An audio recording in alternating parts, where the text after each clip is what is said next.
Don't look out the window.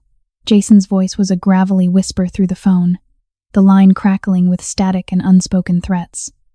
But Sadie was already looking, her heart hammered against her ribs like a trapped bird. The quiet suburban street she had lived on her entire life was gone, replaced by a sea of black SUVs idling in the early morning mist. Men in dark suits, hundreds of them, stood in dead silence, forming a human barricade around her tiny, peeling porch. "I told you I'd repay the debt," the voice continued, smooth yet carrying a lethal edge. "I just didn't tell you how." Sadie dropped the phone. The waitress had saved a monster, and now his army was here. The rain did not just fall. It assaulted the diner.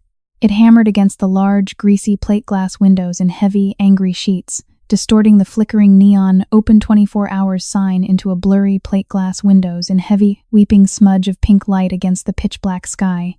Inside, the world was a stark contrast of humming fluorescent tubes and the stale, deeply ingrained aroma of burnt coffee, frying oil, and cheap lemon bleach. Sadie leaned her weight into the damp rag, tracing the familiar, worn grooves of the Formica counter. She was 26, but the graveyard shift had a way of carving premature exhaustion into the corners of her eyes. Her uniform, a faded blue dress with a white apron, felt heavy with the accumulated grease of a 12-hour shift. The diner was completely empty, a hollow cavern of polished chrome and cracked red vinyl, save for the rhythmic, lonely drip of a leaky faucet echoing from the back kitchen. She glanced at the large analog clock above the pie case. 3:14 a.m. The witching hour in a part of the city where the police cruisers rarely bothered to patrol unless there was already a body on the pavement. Sadie sighed, a sound that was immediately swallowed by the hum of the ancient refrigerator. She reached down to wring out her rag in the plastic bucket beneath the counter when the sharp, jarring jingle of the front doorbell shattered the silence. The wind howled into the diner, bringing with it a spray of freezing rain and the metallic scent of the city. Sadie bolted upright, her heart doing a familiar, anxious stutter. She plastered on her customer service smile, but it froze instantly. The man standing in the doorway was not a late-night trucker or a drunk stumbling home from the local dive bar. He was leaning heavily against the doorframe, his breath coming in ragged, shallow gasps that clouded the cold air. He wore a tailored charcoal overcoat that looked like it cost more than Sadie's annual salary, but the garment was ruined. The left side was heavy, saturated, and clinging awkwardly to his ribs. As he took an agonizing, dragging step forward into the harsh fluorescent light, Sadie saw the trail. Thick, dark, crimson droplets splattered against the checkerboard linoleum floor. We're closed for cleaning," Sadie stammered, her voice betraying her rising panic. She instinctively took a step back, her hand moving blindly beneath the counter toward the silent panic button they had installed after the robbery 2 years ago. The man looked up. His face was striking, all sharp angles and aristocratic lines, but it was currently pale as parchment and slick with a sheen of cold sweat. His eyes, a piercing, stormy gray, locked onto hers with terrifying intensity. He didn't look like a victim. He looked like a predator that had simply been cornered. "Please," he said. His voice was incredibly deep, a low rumble that vibrated through the quiet diner, yet it was strained with an agony he was barely keeping in check. "Don't press it." Sadie froze, her fingers inches from the button. "You're bleeding. I need to call an ambulance. I have to call the police."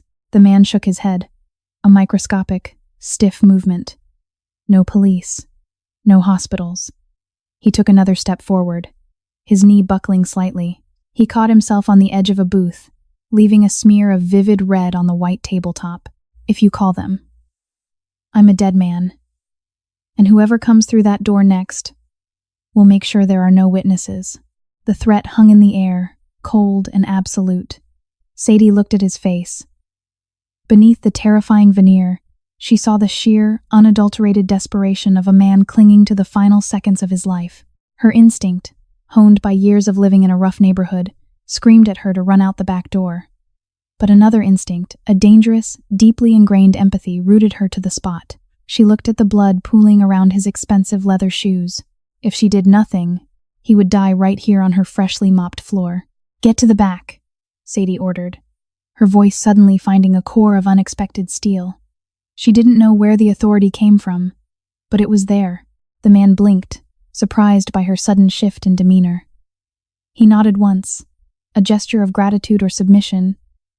It was hard to tell. Sadie hurried out from behind the counter, the rubber soles of her shoes squeaking loudly against the floor. She grabbed his right arm, wrapping it over her shoulders. The sheer weight of him almost brought her to her knees. He was solid muscle, dense and incredibly heavy. She could smell the rain on his coat, mixed with the sharp, coppery stench of fresh blood and the faint, incongruous scent of expensive cedarwood cologne. "My name is Jason." He grunted through clenched teeth as she half-carried, half-dragged him toward the swinging doors of the kitchen. "Don't talk, Jason.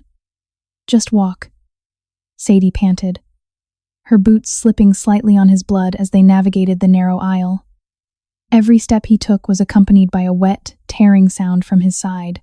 They burst through the swinging doors into the dimly lit kitchen, the heat of the oven still lingering in the air. Sadie steered him toward the small, windowless supply room at the very back, a cramped space filled with towering stacks of flour sacks, industrial cans of tomato sauce, and spare uniforms. It was the only place in the building completely out of sight from the street. She kicked the door open and gently lowered him onto a pallet of burlap potato sacks. He groaned as his back hit the rough fabric, his eyes fluttering shut as the last of his adrenaline seemed to evaporate. Sadie stood over him, her hands covered in his blood. Her apron stained a terrifying shade of red. The diner was quiet again, save for his labored breathing. She was entirely alone with a bleeding, dangerous stranger, and there was no turning back. The supply room was suffocatingly small, smelling of dry dust, raw onions, and now, the overwhelming metallic reek of blood. The single, bare bulb overhead cast harsh, unforgiving shadows across Jason's face. He lay perfectly still on the potato sacks, his chest rising and falling in quick, shallow increments. Sadie knelt beside him, her heart thumping a frantic rhythm against her ribs. Her hands were shaking uncontrollably. She wiped them furiously on her apron, a futile gesture that only smeared the crimson deeper into the white cotton. "Okay," Sadie whispered to herself, a frantic mantra. "Okay, okay, okay." She scrambled to her feet and darted back out into the main kitchen. She needed supplies, and she needed them fast. Her mind raced through the inventory of the diner. They had a standard OSHA-approved first aid kit in the manager's office, but it was meant for minor burns and sliced fingers, not whatever catastrophic damage had been done to the man in the back. She grabbed the large white plastic kit from the wall, tearing off the safety seal. Inside, sterile gauze, medical tape, a few flimsy alcohol wipes.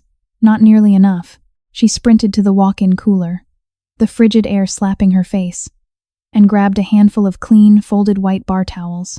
Finally, she slid behind the front counter and pulled a half-empty bottle of cheap, high-proof vodka from the bottom shelf kept there by the owner for special coffees on freezing nights. When she returned to the supply room, Jason's eyes were open. They were glassy, unfocused, staring at the raw wooden beams of the ceiling. "I'm going to have to take your coat off," Sadie said, her voice trembling but loud enough to cut through the haze of his pain.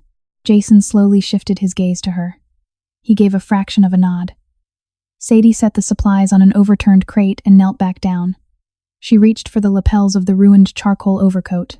As she pulled the left side away from his body, the fabric resisted, glued to his flesh by coagulated blood.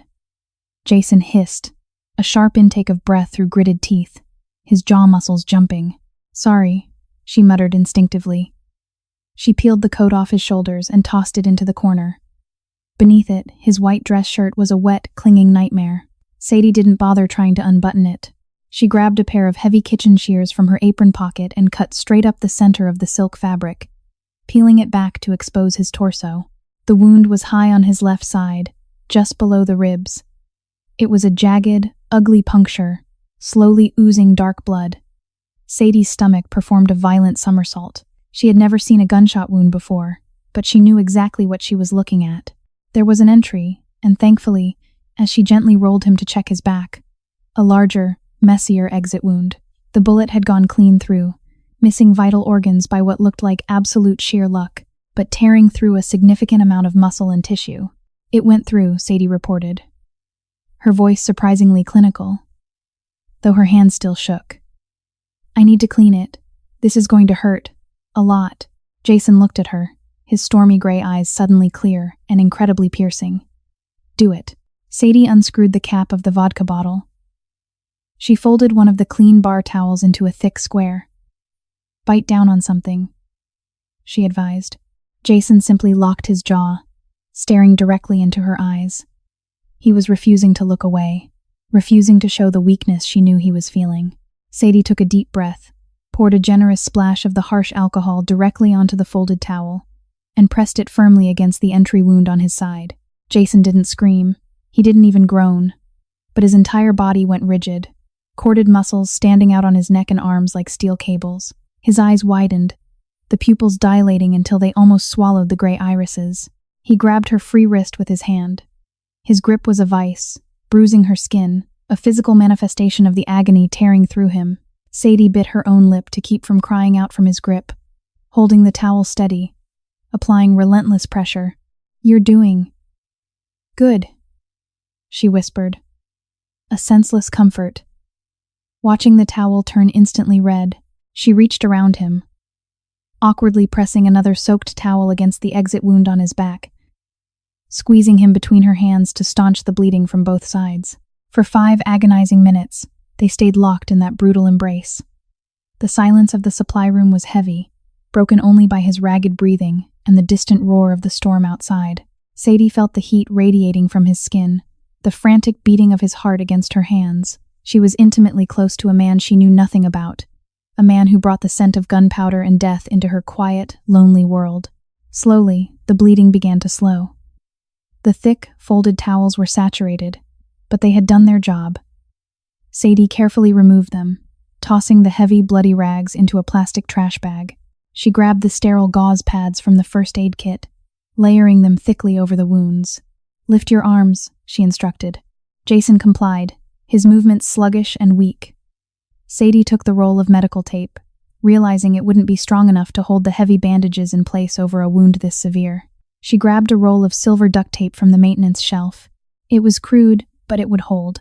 She wrapped the tape entirely around his torso, binding the thick gauze pads tightly against his skin, circling him 3 times until he looked like he was wearing a bizarre silver corset. When she finally sat back on her heels, wiping her sweaty forehead with the back of her wrist, Jason let out a long, shuddering exhale. His head lolled back against the potato sacks. "Thank you," he rasped, his voice barely a whisper. "Don't thank me yet," Sadie said, her eyes scanning the room, already thinking about the mess, the blood trail in the diner, the inevitable questions. "You look like you're going to pass out." "I probably am," Jason admitted, a faint, humorless smile touching the corners of his lips. He looked at her, really looked at her, his gaze taking in her blood-stained apron, her pale, terrified face, her exhausted eyes. "What's your name?" "Sadie," she replied, her voice soft in the dim light. "Sadie," he repeated, tasting the syllables. "You have a strong stomach, Sadie. I clean the grease traps every Tuesday." "You're nothing compared to that," she fired back, a defensive deflection masking her lingering terror. Jason's smile widened just a fraction before his eyes rolled back, and the heavy curtain of unconsciousness finally claimed him. His body went entirely limp against the sacks. Sadie checked his pulse. It was fast and thready, but it was there. She was alone again. She looked down at her hands, stained dark red, and then at the door leading out to the diner. The hardest part wasn't over. She had to erase the ghost of the night before the morning shift arrived. The next 3 hours were a blur of frantic, adrenaline-fueled labor. Sadie left Jason unconscious in the back room and returned to the main diner floor. The sight of it made her stomach heave. The blood trail was stark against the checkerboard linoleum, a violent, undeniable narrative leading from the front door straight to the kitchen. If anyone looked through the windows right now, her life as she knew it would be over. She locked the front door, flipping the neon sign to closed, a serious infraction that would likely get her fired if the manager found out, but she no longer cared. She grabbed the mop bucket, filling it with scalding hot water and an excessive amount of industrial bleach. The chemical smell stung her eyes and burned the back of her throat. But she welcomed it. It masked the metallic scent of blood. Sadie scrubbed with a ferocity she didn't know she possessed. She leaned her entire body weight into the mop handle, erasing the dark smears, turning the water in the bucket a horrifying shade of pink, then red, forcing her to dump it and start over 3 separate times. She wiped down the edge of the booth where he had rested his hand. She scrubbed the door handle. She even went outside into the freezing, driving rain to wash away the few droplets that had landed on the concrete step, letting the storm aid in her cover-up. By the time the diner was clean, it was 5:45 a.m. The sky outside was shifting from pitch black to a bruised, sullen purple. The storm was finally breaking, leaving behind a city washed clean but feeling heavier. Sadie stood leaning against the counter, her muscles screaming in protest, her hands raw and smelling intensely of bleach. The adrenaline crash hit her like a physical blow. Her knees wobbled, and she had to grip the formica edge to stay upright. She realized, with a creeping sense of dread, what she had done. She had harbored a fugitive. She had cleaned up a crime scene. She was an accessory to something she couldn't even comprehend. The rational part of her brain screamed to run to the back, drag him into the alley, and call the police anonymously. But the thought of moving his unconscious body, of tearing open those crude bandages, paralyzed her. She walked slowly back to the supply room. Pushing the door open quietly, she fully expected to find him dead. The room was freezing now. The heating in the back was notoriously terrible. Jason was not dead. He was awake. He had managed to prop himself up against the stacks of flour. His legs stretched out in front of him. He looked incredibly pale, his skin possessing a translucent, waxy quality in the harsh overhead light, but his eyes were alert and clear. He was clutching his taped side with one hand, his ruined shirt pulled somewhat together over his chest. "You clean up well," Jason said, his voice stronger than before, though still rough. He nodded toward the crack in the door, indicating the spotless kitchen beyond. "I had to," Sadie said, her voice flat, devoid of emotion. "The morning cook arrives in 30 minutes. If he saw this, if he saw you." "I know," Jason interrupted softly. "I'm leaving." He braced his good hand against the wooden crate beside him and began to stand. It was an agonizing process to watch. Sadie saw the muscles in his jaw bunch as he forced his battered body upright. He swayed dangerously for a moment, his face contorting in pain, before he found his center of gravity. He was incredibly tall, towering over her even while hunched in pain. "You can't walk," Sadie protested, taking a step forward instinctively before stopping herself. "You've lost too much blood. You'll tear the stitches, the tape." "I've walked away from worse," Jason said, though the tight strain in his voice betrayed the lie. He reached into the pocket of his ruined trousers. He pulled out a thick, heavy wad of cash. It was a roll of $100 bills, thick as a brick, bound by a simple rubber band. The edges of the bills were stained with a dark, terrifying brown. His blood. He held it out to her. "For your trouble." For the silence, Sadie stared at the money. It was more cash than she made in 2 years of slinging hash and pouring coffee. It was enough to fix the transmission on her ancient car, pay off her mother's lingering medical debts, and finally get her head above water. But looking at it, stained with the violence of the night, made her feel physically ill. "I don't want your money," Sadie said fiercely, stepping back. "I didn't do it for money. I did it because you were dying on my floor." Jason's hand hung in the air for a moment. He looked genuinely confused, a flicker of something resembling shock crossing his stoic features. In his world, everything had a price. Every action was a transaction. To encounter an act of pure, uncompensated grace was entirely alien to him. Slowly, he lowered his hand, sliding the bloody roll back into his pocket. He looked at her with a new, profound intensity. It wasn't the gaze of a predator anymore. It was the gaze of a man trying to solve a complex puzzle. "You're a rare thing, Sadie," he murmured.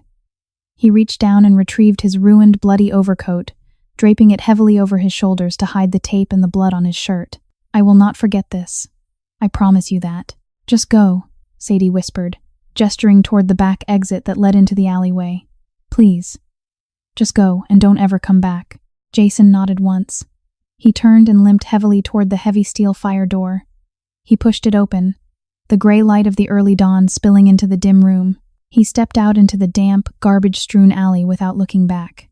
The heavy door swung shut behind him, the latch clicking into place with a definitive, hollow finality. Sadie stood alone in the supply room. The ghost was gone, but the chill he brought with him remained. She had survived the night, But as she took off her blood-stained apron and hid it at the bottom of the laundry bin, she felt a profound, sinking certainty that her life would never be the same. The nightmare wasn't over. It had only just been deferred. The walk home was a surreal blur. The city was waking up, oblivious to the secret Sadie carried. She moved through the morning commuters like a ghost, running on fumes, flinching at every distant siren and passing dark SUV. She fumbled with her keys at her modest, peeling house at the end of a dead-end street, locking the deadbolt instantly. After a scalding shower to scrub away the phantom feeling of Jason's blood and the sharp scent of bleach, she collapsed into bed. Exhaustion dragged her into a fitful sleep, filled with nightmares of red linoleum and charcoal coats. She jolted awake at 10:45 a.m., gasping for air. A low, resonant thrumming vibrated through the floorboards, the collective roar of heavy, powerful engines outside. Sadie crept to the bedroom window and pulled a blind slat down just a fraction. The breath vanished from her lungs. Her quiet suburban street was completely gone, choked by an endless fleet of identical black SUVs idling on the wet grass and blocking driveways. Over 100 men in tailored dark suits and sunglasses poured out with chilling efficiency. They didn't shout or draw weapons. They simply formed a massive, dead, silent human barricade entirely focused on her tiny house. Panic spiked through her veins. He sent them to kill me. I'm the loose end. She scrambled to the kitchen, phone dead, lines cut. Grabbing her largest chef's knife, she backed into a corner, sinking to the floor. She waited for the splintering crash of a home invasion, but 10 minutes passed.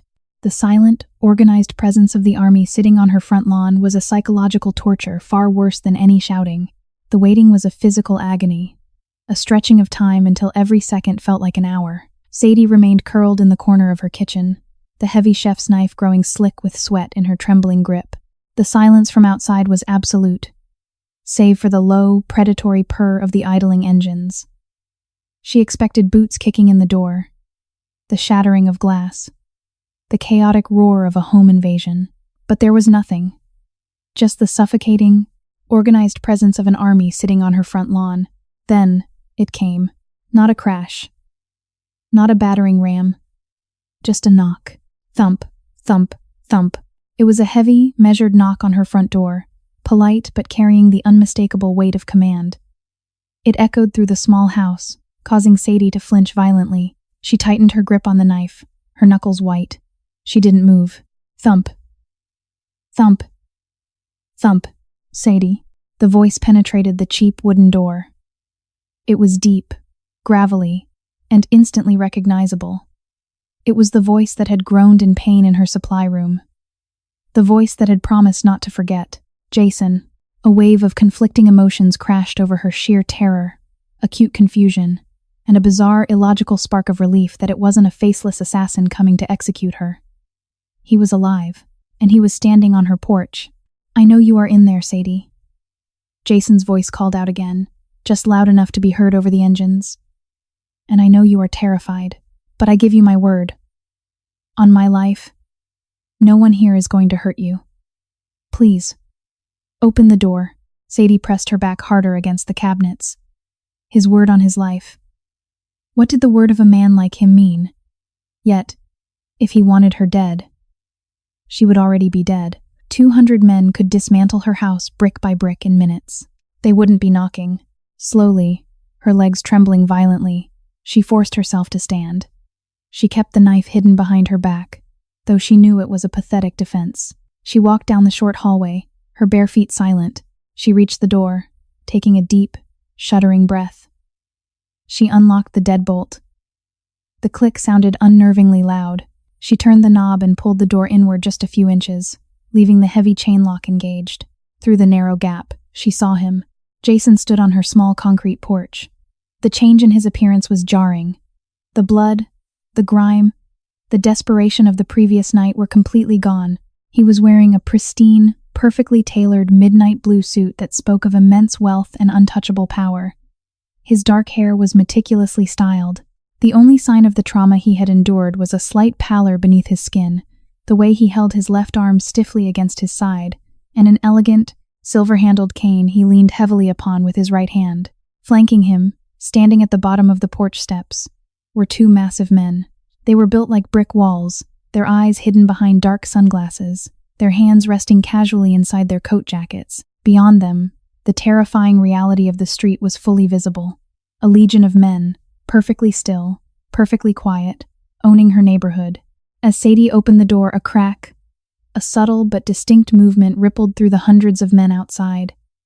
Almost simultaneously, they all lowered their heads in a sharp, brief nod of deep respect. Not to Jason.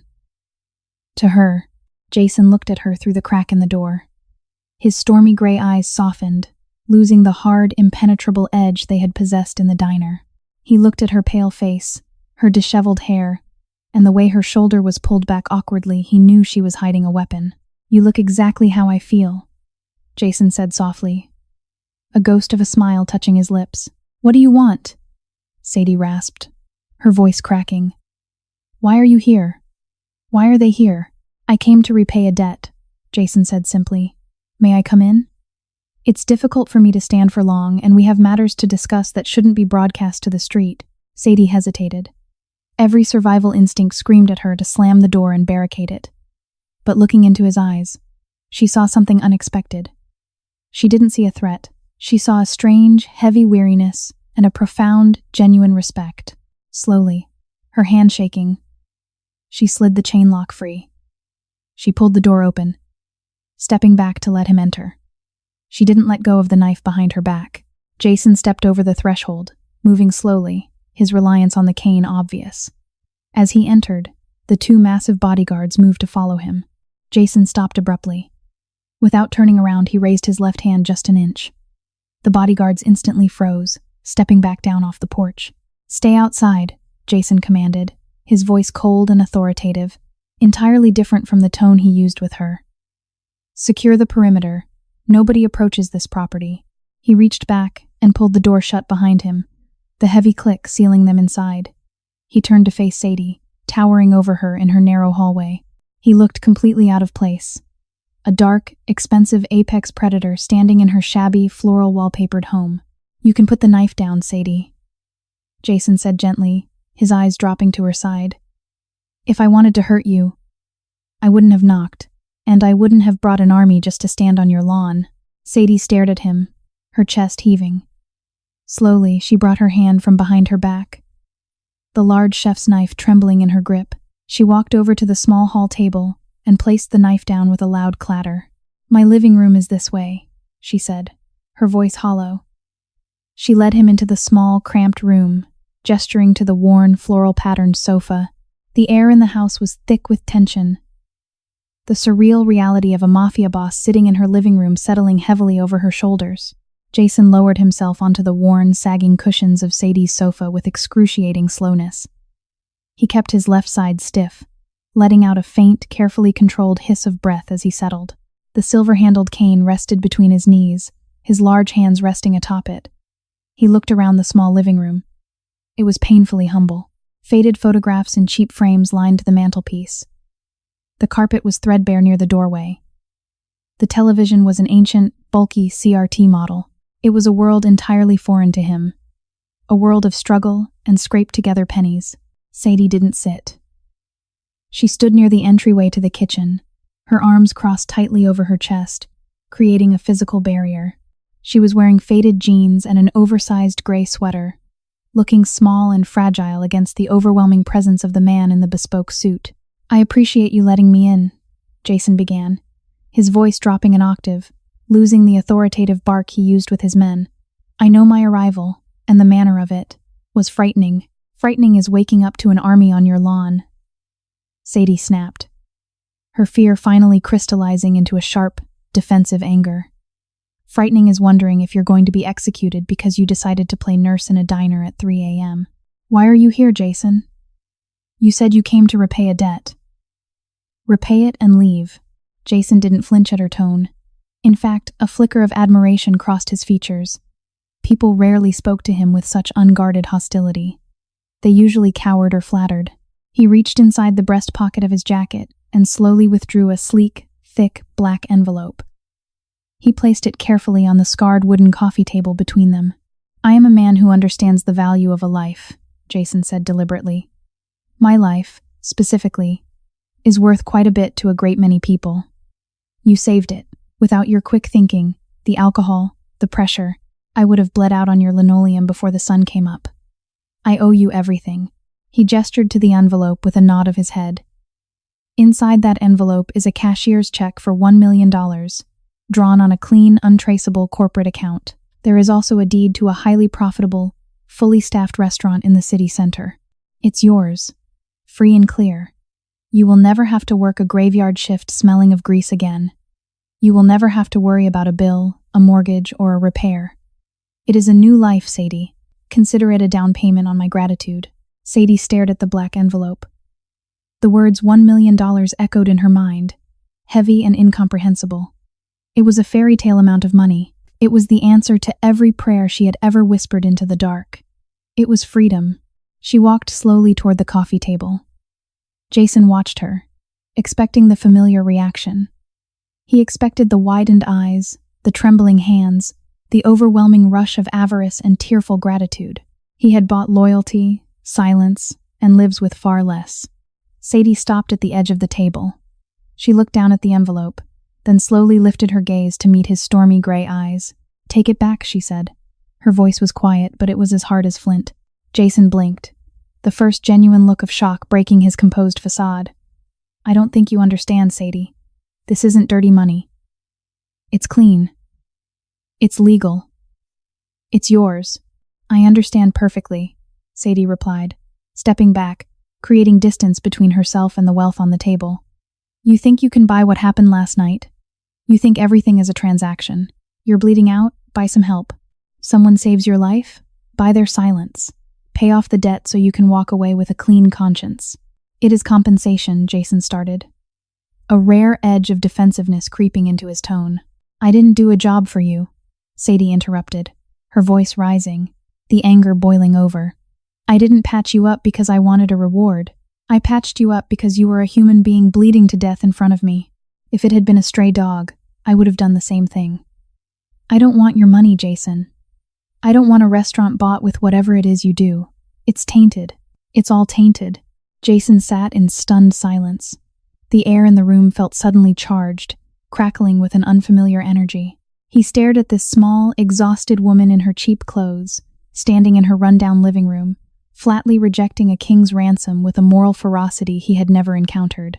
In his world, altruism was a myth.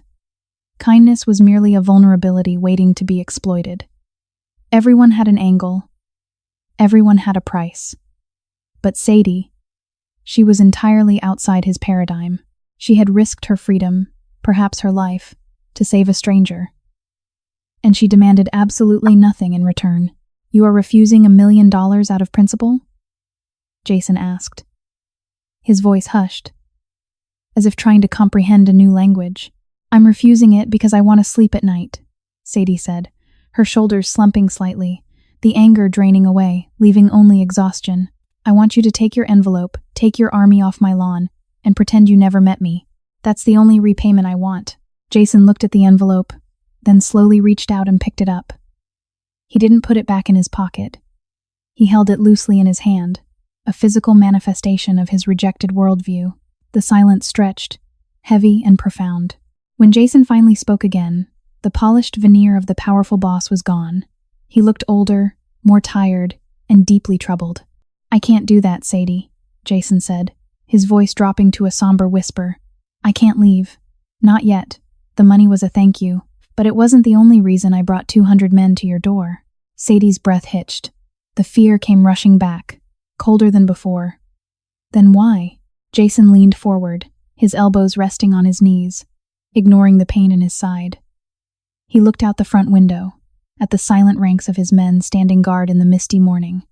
"Because right now," Jason said, his eyes dark with a grim reality, "this small, peeling house at the end of a dead-end street is the safest place in the entire city. And I brought the war to your doorstep." The words hung in the air, heavy and suffocating. "I brought the war to your doorstep." Sadie felt the blood drain from her face. She sank slowly onto the armrest of the nearest chair, her legs suddenly unable to support her weight. The millions of dollars, the restaurant, the grand gestures, they vanished, replaced by a cold, immediate terror. What do you mean, war? She whispered, the word tasting like ash in her mouth. Jason didn't look at her. He kept his gaze fixed on the window, on the men standing stoically outside. He looked like a king surveying a besieged castle. The bullet you pulled out of me last night, Jason began. His voice deadened, devoid of the polished charisma he usually commanded. It wasn't fired by a rival family. It wasn't a hitman hired by a cartel. It was fired by a man named Elias. He paused, a muscle jumping in his jaw. The name seemed to cause him more pain than the wound in his side. Elias is my younger brother, Jason continued, turning his head slowly to meet her horrified eyes. My second in command, the man I raised, the man I trusted with every ledger, every route, every secret of the syndicate. He decided it was time for a change in leadership. He arranged a meeting at the docks, a private conversation. He pulled the trigger himself. Sadie covered her mouth with her hand. The betrayal was monstrous, biblical in its scale. Why? Power. Greed. The usual poisons, Jason said bitterly. Leaning back against the sofa cushions, his face drawn, he had spent months quietly buying off the lieutenants, securing the ports, twisting the infrastructure of my organization to his command. When he shot me, he thought he had cut the head off the snake, but he missed my heart by an inch, and I managed to throw myself into the harbor. He pointed a finger toward the window. The men outside? They are the loyalists. The old guard. The ones who refused to bow to Elias when the word went out that I was dead. When I crawled out of the water, bleeding to death, I couldn't go to my safe houses. Elias knew them all. I couldn't go to my private doctors. He controlled them. I was a ghost, wandering through the rain, until I saw the neon sign of your diner. Sadie's mind raced, trying to process the sheer scale of the nightmare she had stumbled into. But why come here? Why my house? Jason's gaze softened, a profound sorrow entering his eyes. Because Elias is hunting me, Sadie. Right now his men are tearing the city apart, looking for my body. He knows I didn't die in the water, but he knows I'm severely wounded. He is checking every hospital, every underground clinic, every known associate. He gestured around her modest living room. He doesn't know you. You are completely off the grid. A waitress in a suburb we never operate in. You are a ghost to him. When I woke up this morning, my men found me. We needed a place to consolidate, a place to establish a perimeter while I recover enough to lead a counterattack. This neighborhood, its geography, its anonymity, it's a tactical fortress, and it's the only place Elias I won't look. You used me, Sadie breathed, a cold fury rising beneath her fear. You didn't come to thank me. You came to hide behind me. You brought an army of killers to my street, into my home, because it was convenient for you. Jason closed his eyes, accepting the blow. He didn't defend himself. Yes, he admitted, his voice rough with shame. I did. When I woke up, the survival instinct took over, the general analyzing the battlefield. I saw a strategic advantage, and I took it. It is what I have done my entire life. He opened his eyes, looking at her with a raw, painful vulnerability. But sitting here, looking at you refusing $1 million because it's dirty, seeing the life you've built, honest and clean, I realize the magnitude of what I've done. I've dragged an innocent woman into a bloodbath. My brother will not stop until I am dead. And if he finds me here, Jason didn't finish the sentence. He didn't have to. Sadie knew exactly what it meant. If Elias arrived, the quiet suburban street would become a war zone. Her house would be torn to shreds. She would be collateral damage in a mafia civil war. Suddenly, the heavy silence outside was shattered. It wasn't a gunshot. It was a shout. A sharp, barking command echoed from the street, followed by the heavy, rhythmic thud of dozens of boots hitting the pavement. Jason sat bolt upright, entirely ignoring the agony in his side, his hand diving instinctively beneath his suit jacket to grip the handle of a concealed weapon. The soft, sorrowful man was gone in an instant, replaced by the apex predator. They found us, Jason snarled, his eyes narrowing into dangerous slits. The front door burst open. One of the massive bodyguards from the porch stepped inside, his chest heaving, a sleek submachine gun now firmly gripped in his hands. Boss, the guard barked, his voice tight with adrenaline. Scouts just reported in. We've got movement on the main artery. 10 black transport vans heading this way, heavily armed. They're blocking the intersection. It's Elias. They found the perimeter. Jason's face turned to stone. The war hadn't just been brought to the doorstep. It had arrived. The living room, moments ago a place of quiet, tense conversation, instantly transformed into a war room. Jason was on his feet, the cane discarded on the carpet. He moved with a terrifying, fluid grace, the pain in his side seemingly suppressed by sheer force of will. "How far out?" Jason demanded, his voice slicing through the panic, cold and authoritative. 2 blocks, boss. They've blocked the main entrance to the neighborhood. They're dismounting. Looks like 50, maybe 60 men. Heavy weaponry. They're preparing to sweep the streets. The bodyguard checked his weapon, the metallic clack echoing violently in the small house. "Our men are holding the line, but if they push hard with that kind of firepower, it's going to get bloody fast." Sadie stood frozen by the kitchen door, watching the nightmare unfold. Through the front window, she could see the shift in the army outside. The stoic, silent statues had snapped into motion. Men were taking cover behind the armored SUVs, drawing weapons, forming a defensive crescent around her property.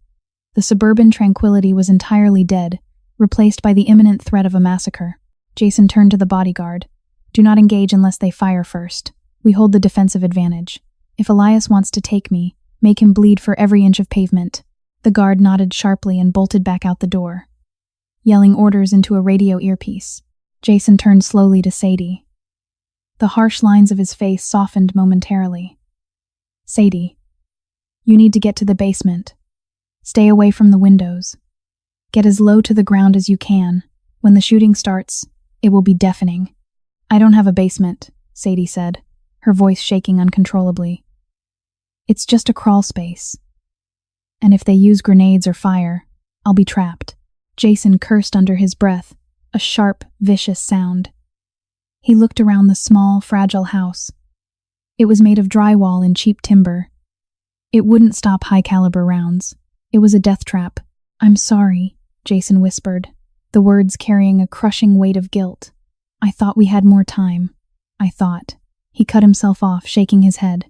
"I will not let you die here because of my family's sins. We need an exit." "There is no exit," Sadie panicked, gesturing wildly to the windows. "They're at the front. You said they blocked the intersection. Is there an alleyway? A back road?" Jason demanded, stepping closer to her, his intense focus anchoring her spiraling panic. "Think, Sadie. You know this neighborhood. We have 200 men holding the front line. We need to slip out the back before Elias surrounds the entire block." Sadie forced her mind to focus, pushing past the terror.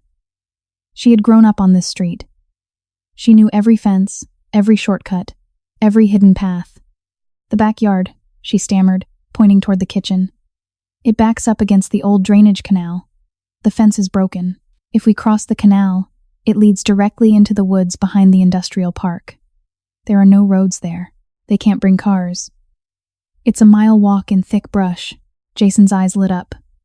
"A tactical route. A blind spot. The industrial park. There's a main highway on the other side. I can have extraction vehicles waiting there." He grabbed his radio. "Marcus, pull the inner perimeter to the rear of the house. We are moving. Leave the front line to hold Elias. We take the canal route." "Wait," Sadie said, her voice suddenly finding strength. She looked at Jason, realizing the implications of his order. "You're leaving your men behind? To fight Elias?" "They are soldiers, Sadie," Jason said grimly. "They know the cost. They will hold the line so we can escape." "No," Sadie said firmly, shocking herself. She stepped directly into his path. "You are not turning my street into a graveyard. You are not leaving hundreds of men to die on my lawn while you run away." Jason stared at her, genuinely bewildered. "Sadie, this is a war. There are casualties. If I stay here, we all die. If I run, I survive to dismantle Elias later." "And what about the families of the men who die holding the line?" Sadie demanded, her eyes blazing with a fierce, moral clarity. "What about my neighbors? Hiding in their bathtubs while bullets tear through their walls. You said you came here to repay a debt. You said sitting in my house made you realize the magnitude of what you've done. Prove it. Prove it how? Jason asked, his voice tight. By dying? By fixing it, Sadie said, her voice dropping to an intense whisper. You said Elias wants power. He wants the syndicate. He thinks he needs to kill you to get it. What if you gave it to him? Jason scoffed, a dark, cynical sound. You don't understand Elias. If I surrender, he won't just kill me. He'll torture me. And he'll kill every loyalist outside just to be safe. There is no negotiating with a usurper. I'm not saying negotiate, Sadie said, her mind working furiously, piecing together the fragments of the world he had revealed to her. You said you raised him. You taught him everything. What is the one thing he fears more than you? Jason frowned, thinking deeply. The sounds of shouting outside were growing louder. The clash was seconds away. The federal government. Jason said slowly. The feds have been trying to build a RICO case against us for a decade. But they never had the proof. They never had the ledgers. Sadie looked him dead in the eye. Do you have the ledgers? Jason hesitated. He reached into his suit jacket, not pulling out a weapon, but a small, heavily encrypted black flash drive. I always carry the master backup. It's my insurance policy. Use it, Sadie said. Don't fight a war on my street. End the war. Mutually assured destruction. You show Elias you have the drive. You show him you are willing to burn the entire empire to the ground. Hand it all over to the feds. Unless he walks away. Right now. Jason stared at her, the silence stretching tight between them. It was a suicide play for his empire. It meant the end of his power, his wealth, his entire identity. It meant prison for him. And the destruction of everything he had built. You're asking me to destroy my own life, Jason said softly. I'm asking you to save theirs, Sadie replied, pointing toward the window. And yours. Because the life you have now is just waiting for the next bullet. Outside, the sharp, terrifying crack of a single gunshot echoed through the neighborhood. The siege had begun. The single gunshot hung in the air, a violent punctuation mark that threatened to break the dam. Sadie flinched, instinctively ducking, but Jason stood perfectly still. He looked at the black flash drive in his hand, then at the small, terrified, yet fiercely resolute woman standing before him. In the span of 24 hours, she had saved his physical life, and now, she was demanding he save his soul. He made his decision. Stay here. Get on the floor, Jason ordered, his voice lacking the bark of command, replaced instead by a profound, heavy calm. He turned and walked out the front door, stepping onto the porch just as a chaotic volley of gunfire erupted from the end of the street. Sadie didn't get on the floor. She crept to the window, peering through the blinds, her heart hammering against her ribs. Jason walked down the porch steps, ignoring the pain that caused him to limp. He raised his hand high in the air. Hold fire, he roared. A command that carried the absolute, unquestionable authority of a king. The firing from his loyalists ceased instantly. Down the street, the advancing forces of Elias hesitated, confused by the sudden silence and the imposing figure of the man they thought was dead. Standing openly in the crosshairs, Jason walked past his barricade of SUVs, stepping out into the open street, entirely exposed. He walked halfway down the block, standing alone in the damp morning air, facing the 50 heavily armed men of his brother's faction. Elias! Jason's voice boomed, echoing off the suburban houses. Show yourself! From the back of the enemy formation, a sleek black town car idled. The door opened, and a man stepped out. He looked remarkably like Jason, though younger, his features sharper, his eyes devoid of the heavy weariness Jason carried.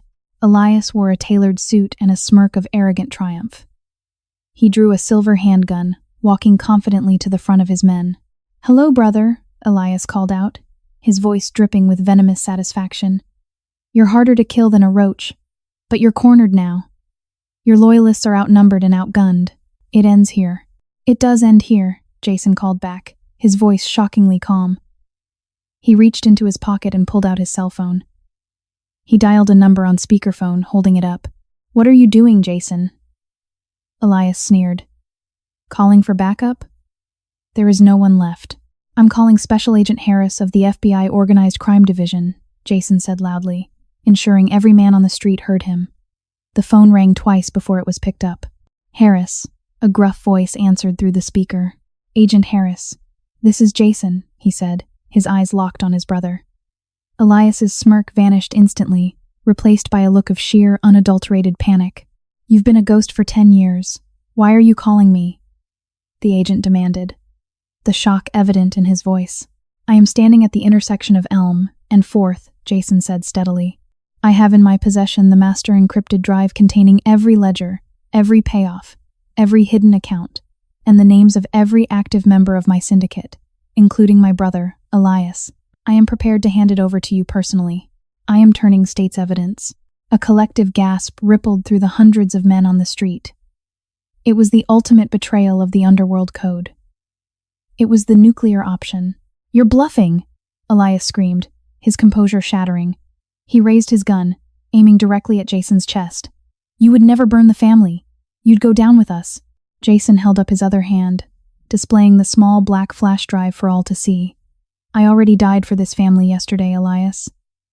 I'm not doing it again. He spoke back into the phone. Agent Harris, I require immediate extraction and federal protection.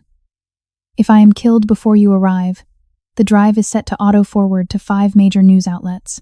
You have 10 minutes before this street turns into a war zone. We are scrambling tactical teams now. Do not move. Harris barked before the line went dead. Jason put the phone in his pocket.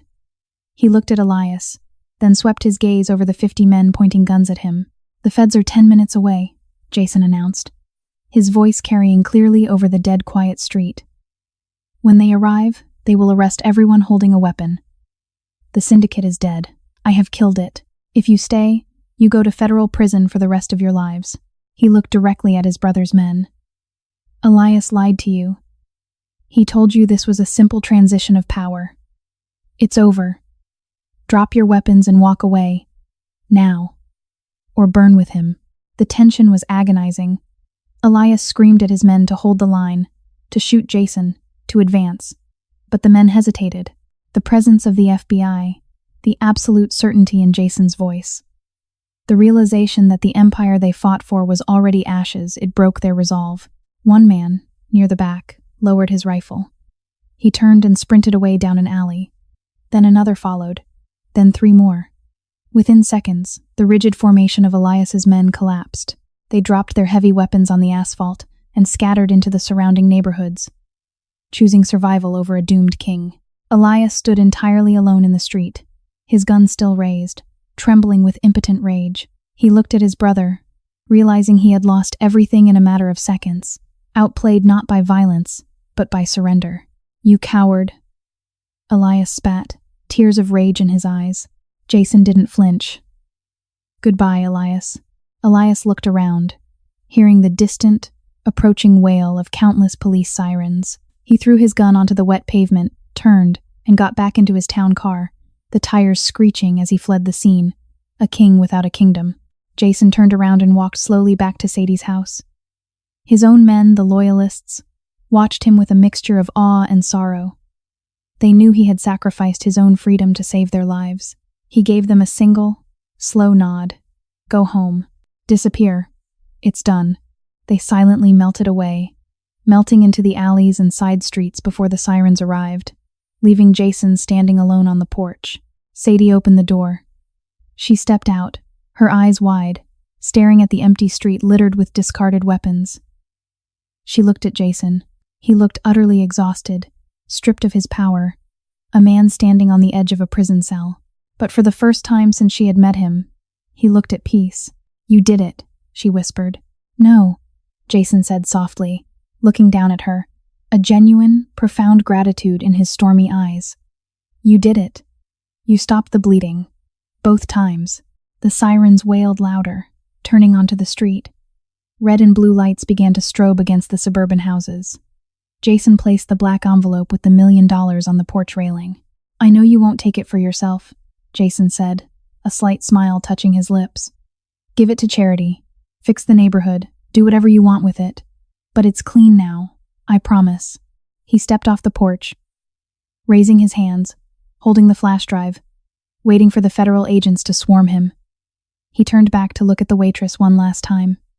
Thank you, Sadie. 3 years later, The diner smelled exactly the same coffee and frying oil, but Sadie no longer wore the faded uniform. She sat in the corner booth, managing the paperwork for the community center she had funded with an anonymous $1 million donation. The bell chimed. A man walked in, wearing a simple denim jacket, his hair shorter, graying at the temples. Jason slid into the booth opposite her, placing a cup of coffee on the table. He was out on parole, having dismantled the largest crime syndicate in the state from the inside. They didn't speak of the blood, the guns, or the army on her lawn. They simply drank their coffee. Two ordinary people who had profoundly saved each other's lives. If this story of unexpected redemption and the power of a single act of kindness moved you, please consider giving this post a like, sharing it with someone who loves a dramatic twist, and subscribing for more cinematic, real-life stories. What would you have done in Sadie's shoes? Let me know in the comments below.